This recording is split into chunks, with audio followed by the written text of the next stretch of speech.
Hi everybody, thanks for joining me for Bits and Bobs number 12. This week I'm going to continue with the house block, I think. I didn't say it when I did it, but because it tucks under this heart block, I did a few inches of it, blind stitching it and doing the embellishing embroidery that I plan to do for this block, just the part that goes under the heart block. So now I'll continue, and you can maybe see that I've got a line of embroidery stitching, like stem stitch down at the bottom and little X's in the trim. So I'll continue that, and I've got a few things to do to the house as well. So that's where I'm gonna work on, that's what I plan to work on this week. And in the meantime, I have a few little additions that I created that I thought I'd share. I showed this last week where I had done the turkey work to do the fuzzy edges of this flower. Well, let me double check, you can see. I've added the French knots in the center, and then I cut out the circle just beyond where the stitching was, and I fold, leaving me a little seam allowance, and I folded it all towards the center and stitched it down. So that's what it looks like on the back at the moment. And then my friend Sue, when I was going to make Bits and Bobs, sent me a cool package with all little bits of trims, and she included in it was some wool patches and this faux suede piece that is a lovely color and soft. And so I cut a circle as big as I could out of that patch, and I'm going to attach the flower to the center of it, and then that's going to be one of the filler pieces on this quilt. I love that. And then, I have to press this still, but I have this little hanky with this beautiful embroidery. Look at that delicate embroidery. It's all single thread, strand floss. I don't know who did it. And even the edge, the way it was finished, is beautiful. So I'm going to include this in my Bits and Bobs as well. I did a bit of a sun bleach with it yesterday, so now I'm going to press it and then get it ready. And then another one I did is this one. I took this background fabric was part of a larger panel, which has got different patches on it, and I took the one I liked and then used the edge as a frame.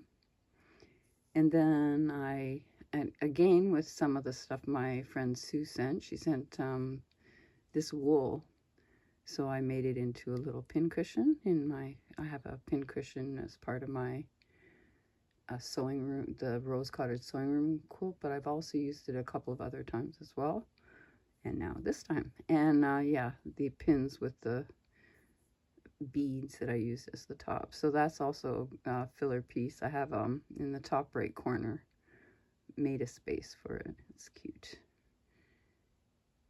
All right, that's what progress I've made since I talked to you last, and I'm gonna continue stitching on this, and then I'll come back and show you.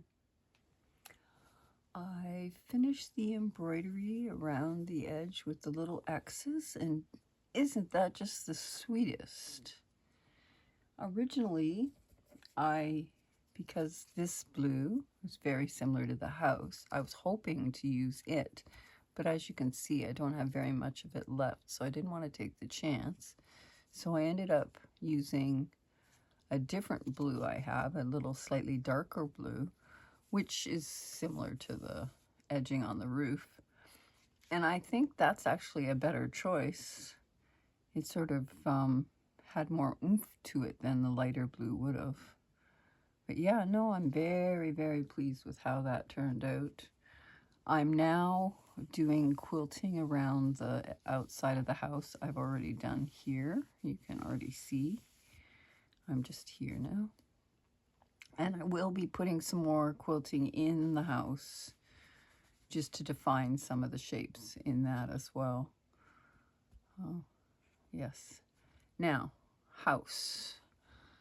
I'm not sure the last time I said this, but this house block is part of this quilt. Because one, I had a long, more recently, but I used to have a really, obsession be too strong a word, but a love for Victorian homes. And one of the things that I started my quilting with is pictorial quilts, wall hangings that were homes. I've shown them on my videos before. Victorian homes with lace and trims, decorating the trim of the house, using it as the trim of the house. So a house had to be part of this quilt. Plus I've had a house in several of my quilts, and this particular design is a miniature version of the one that I used in my ginger folk house. I just love how the trim looked on the roof. It's sweet, sweet, sweet. Here it is. I'm pretty much done, but as I'm sitting here looking at it, I think I'm going to do some quilting in the window too. But other than that, I'm really liking it. I added this little glass heart charm as the door knocker. One of the things that I do to make finishing a piece more satisfying is that I get to then remove the basting threads within that element or block, and that's always very satisfying. I like to use, my favorite tool for it is a blunt needle, and I just, not seeing very well here, I just start pulling the threads out. And then when the threads are gone, you really know the block is finished. Now this horizontal one here, I'm going to leave for now because it's the horizontal for across the whole quilt. So I'm going to leave that for now, but I'm just removing the one that's from the block, that was holding the block to it.